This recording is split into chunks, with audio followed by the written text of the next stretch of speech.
83% of professionals walk into salary conversations unprepared. They lead with emotion, they don't bring data, and they leave with some version of, "Let's talk about this in a few months," which usually means never. Now imagine this instead. You walk into your manager's office, heart pounding but prepared, and you say, "Based on the market data and the value I'm bringing, I'm asking for a $30,000 raise." There's a pause. No argument. No lecture about budgets. Your manager leans back, thinks for a moment, and says, "Okay, let's see how we can make that happen." If that sounds impossible where you work, stay with me, because in this episode you'll hear exactly how one woman did it, step by step, using data, psychology, and one powerful sentence. As you listen, think about your situation. Think about that conversation you've been postponing. At the end, I want you to comment, what's your biggest challenge when asking for a raise or promotion? Let me tell you a story. This is about Sarah. Real person, real situation. Sarah was 32, a marketing manager at a mid-sized tech company. She'd been there for 4 years. Her days were filled with campaign launches, last-minute fire drills, and quick fixes that somehow always landed on her desk. You know that feeling when your calendar is packed, your brain is fried, and yet your paycheck looks exactly the same as it did 2 years ago? That was Sarah. On paper, she was a star. She had launched a campaign that brought in around 20% more revenue for her product line. She had quietly taken on a team lead role without the official title. She'd trained the new hire who, she later found out, earned only 5% less than she did. She was the kind of person companies say they can't afford to lose. But her salary? Completely stuck. She kept thinking, maybe they'll notice. Maybe my next performance review will fix this. Maybe I just need to be patient. But patience wasn't the problem. One Friday, everything changed. She was in the kitchen at work, making coffee, when she overheard 2 colleagues talking about offers they'd received from other companies. One of them casually mentioned a number that was $25,000 higher than Sarah's salary, for a role with less responsibility than hers. That number hit her like a punch in the stomach. All the late nights, all the, "Can you just handle this?" all the time she'd said yes to extra responsibility without extra pay, suddenly felt heavier. She went home angry. The inner dialogue started. "I do more than both of them. Why am I the one underpaid? Maybe they just don't value me. Maybe I'm not good at negotiating. Maybe I never was." By Monday, the anger had turned into a decision. She marched into her manager Daniel's office with no real plan, just emotion. "Hey Daniel, do you have a minute?" she asked. "Sure, what's up?" he said, still looking at his screen. "I've been here 4 years, I'm doing a lot, and honestly, I feel underpaid. I think I deserve a raise." Silence. Daniel looked uncomfortable. He shifted in his chair. "I really appreciate your work, Sarah," he said. "But budgets are tight right now. Let's revisit this in a few months, okay?" And that was it. Meeting over. On the surface, it sounded reasonable. But underneath, Sarah had just made 3 classic mistakes that most people make in salary negotiations. First, she led with emotion, not evidence. "I feel underpaid" is emotionally true, but it's not a business case.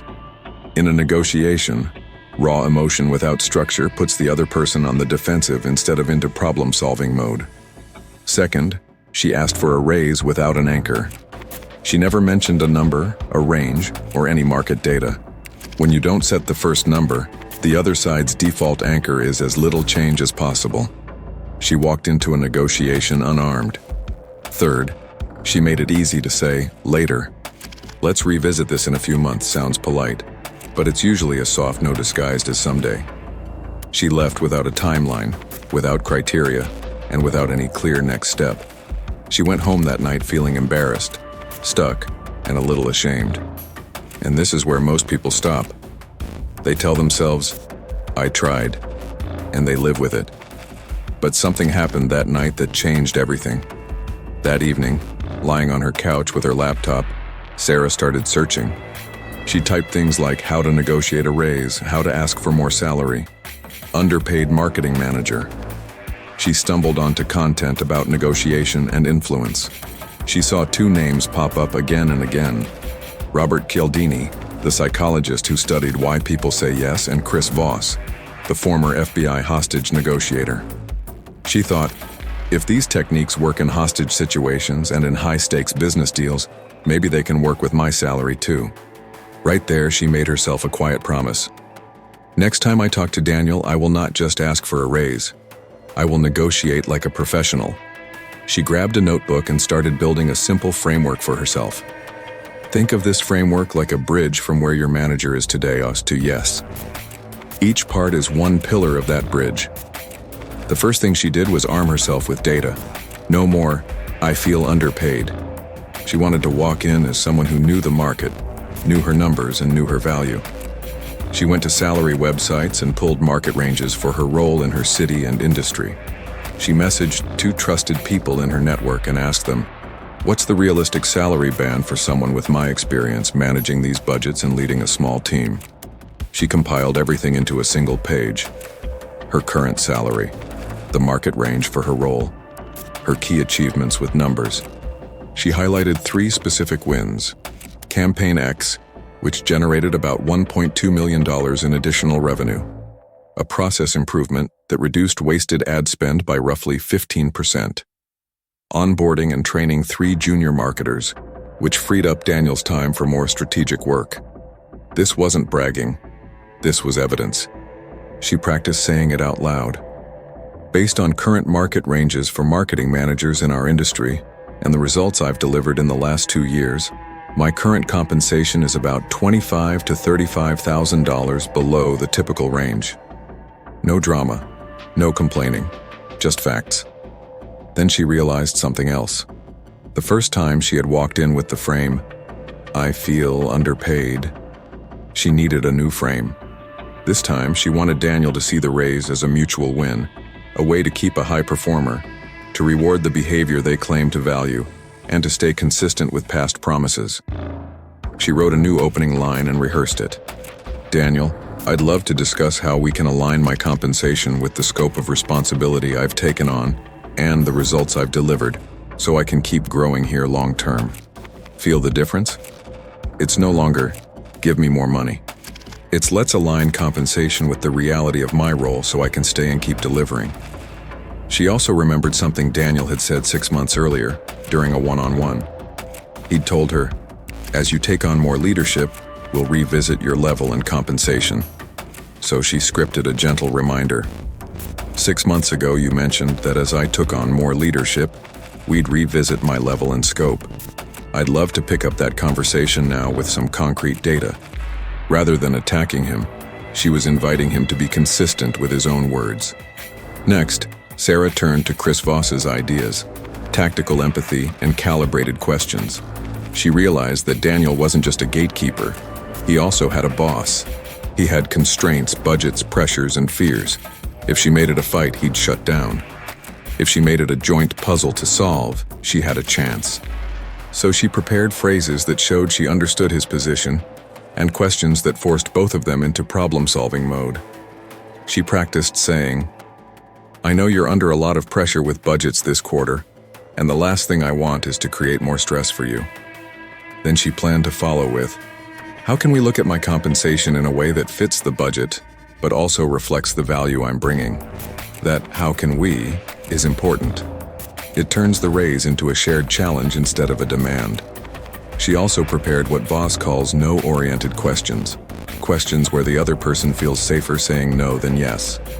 For example, would it be a ridiculous idea to bring my compensation closer to the current market range over the next 1 or 2 cycles?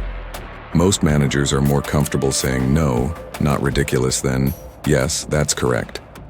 A no here isn't rejection. It's actually the beginning of a real conversation. And this time, Sarah decided on her numbers in advance. Her target was a $30,000 increase. Her floor was a $20,000 increase, as long as there was a clear timeline and plan for the rest. She practiced her main line.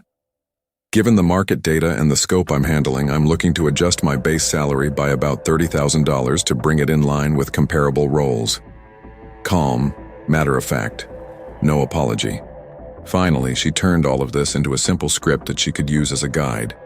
She structured it like this. First, warm rapport and context. Thanks for taking the time, Daniel. I really enjoy the work we're doing on the new product launches, and I'd love to talk about how my role has evolved over the last year. Second, acknowledge his perspective. I know budgets are tight and you're juggling a lot of priorities. Third, present her data and anchor. Over the last 12 months, I've led campaign X and Y, which together brought in about $1.2 million in additional revenue, and I've taken on onboarding and leading 3 junior marketers. I pulled some market data for marketing managers with similar scope in our industry, and my current compensation is roughly $25,000 to $35,000 below the typical range. Given that, I'd like to discuss adjusting my base salary by about $30,000. Fourth, add tactical empathy and a calibrated question. I want to make this work in a way that fits our budget and keeps me growing here long term. How can we approach this together? And then there was the one sentence that tied everything together, the sentence that would eventually change everything for Sarah. What would need to be true for a $30,000 adjustment to make sense from your side? This one question did something powerful. It assumed the raise was possible. It forced Daniel to reveal the criteria that mattered: budget, timing, HR rules, performance expectations. And it moved him from can we or can't we to what would have to happen for us to say yes. As you hear this, imagine yourself saying that sentence in your next negotiation. What would need to be true for a your number adjustment to make sense from your side? Just letting that question roll around in your mind starts to shift your identity from I hope they say yes to let's figure out how to make yes possible. Before we get to the final conversation, let's quickly recap the framework Sarah built so it sticks. First, she armed herself with data, market salary ranges, and her quantified results. Second, she reframed the raise as a mutual win, aligning compensation with scope and impact so she could stay and grow. Third, she used tactical empathy and calibrated questions, seeing her manager as an ally with constraints, not an enemy with power. Fourth, she prepared and practiced the key question: what would need to be true? She was ready for the real test. 2 days later, Sarah walked back into Daniel's office. This time, she didn't just pop in. She had booked a proper 30-minute one-on-one with the subject line: role evolution and compensation alignment. She sat down, took a slow breath, and began. Thanks for making the time, Daniel. I really enjoy what we're building with the new product launches, and I'd love to talk about how my role has evolved this past year and how my compensation aligns with that. Sure, he said. Happy to talk. What's on your mind? First, I want you to know I appreciate the opportunities you've given me, she said, especially leading the last 2 campaigns and working with the new team members. I know you've been juggling tight budgets, and I don't want to make your life harder. She saw his shoulders drop just a little. He relaxed. Over the last 12 months, she continued, I've led campaign X and Y, which together brought in about $1.2 million in additional revenue, and I've taken on onboarding and leading 3 junior marketers. I pulled some market data for marketing managers with similar scope in our industry, and my current compensation is roughly $25,000 to $35,000 below the typical range. She paused for a moment, then delivered her anchor. Given that, I'd like to discuss adjusting my base salary by about $30,000 to bring it in line with the market and the value I'm adding. Silence. She could feel her heart pounding, but she resisted the urge to talk more. She let the silence do its work.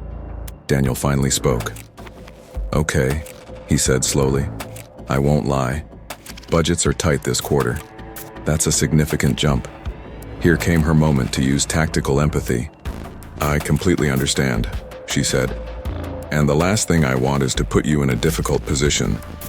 I really want to keep growing here and keep delivering results like these long term. How can we look at this together in a way that fits our constraints, but also reflects the value I'm bringing? Daniel leaned back in his chair and thought for a moment. Well, he said, HR bans for your level are a factor, and we're finalizing next year's budget in a few weeks. A $30,000 jump is easier at the start of the fiscal year than mid-year. That was exactly the kind of information she needed. That makes sense, she said. What would need to be true for a $30,000 adjustment to make sense from your side?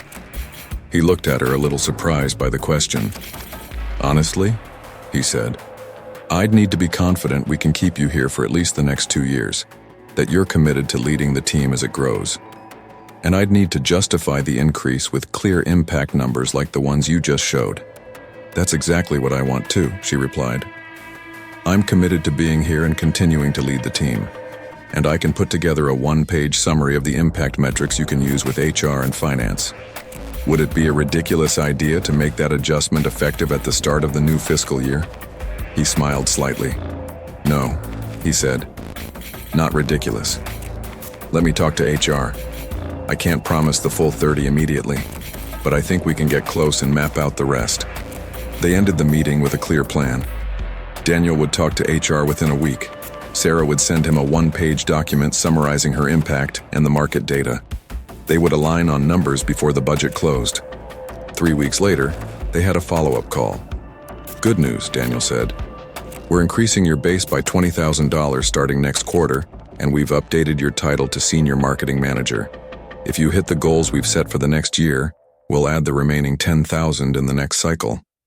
In other words, a $30,000 raise within 12 months, a title bump, and clearer goals. Sarah ended the call, put her phone down, and just sat there for a minute. It wasn't just the money. It was what it represented. She had rewritten the story in her head from, I'm bad at negotiating, to, when I prepare and use the right strategies, I can influence outcomes. Now, let's turn this back to you. What can you actually apply from Sarah's story this week? First, remember, feelings are valid, but data gets funded.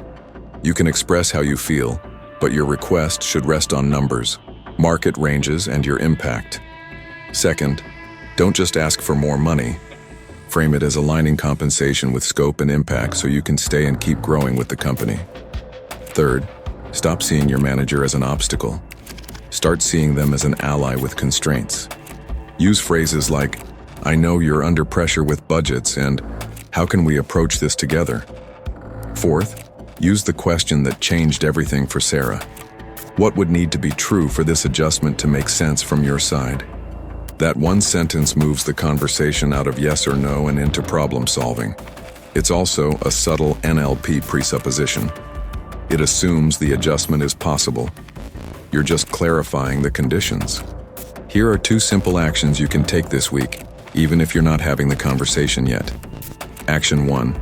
Create your one-page value document. List 3 to 5 key achievements. For each one, add a number. Revenue generated, costs reduced, time saved, risk avoided, customers retained. This becomes your personal evidence sheet. Action 2. Draft your script. Write your version of this sentence. Based on current market data and the results I've delivered, I'd like to discuss adjusting my base salary by your number. Then write your version of this question. What would need to be true for that adjustment to make sense from your side?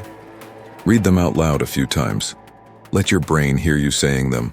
You don't have to march into your manager's office tomorrow, but you can start preparing as if that conversation is coming. Because at some point it will. And when it does, you'll be in the 17% who walk in prepared. Remember that mistake that 83% of people make in salary conversations? They walk in like Sarah did the first time, led by emotion, unprepared, and ready to accept maybe in a few months as an answer. Sarah made that mistake too. But the second time she walked in with data, influence principles, and one powerful question. What would need to be true for this adjustment to make sense from your side? Now you know what she learned. Next time you face that conversation, you'll be ready. Now I want to hear from you. What's your biggest challenge when it comes to asking for a raise or promotion? Is it fear of conflict? Not knowing your numbers? Worrying they'll say no? Or that you'll damage the relationship? Share it in the comments. I read them, and I use your real situations to shape future episodes on workplace persuasion and salary negotiation. And if you want more real stories and practical scripts you can use on your commute, at your desk, and in those conversations that shape your career, subscribe to the channel. Every week, we dive into new tactics to help you speak with confidence, negotiate with strategy, and influence with integrity. You don't have to wait years for someone to notice you. You can learn to ask and get a yes on purpose.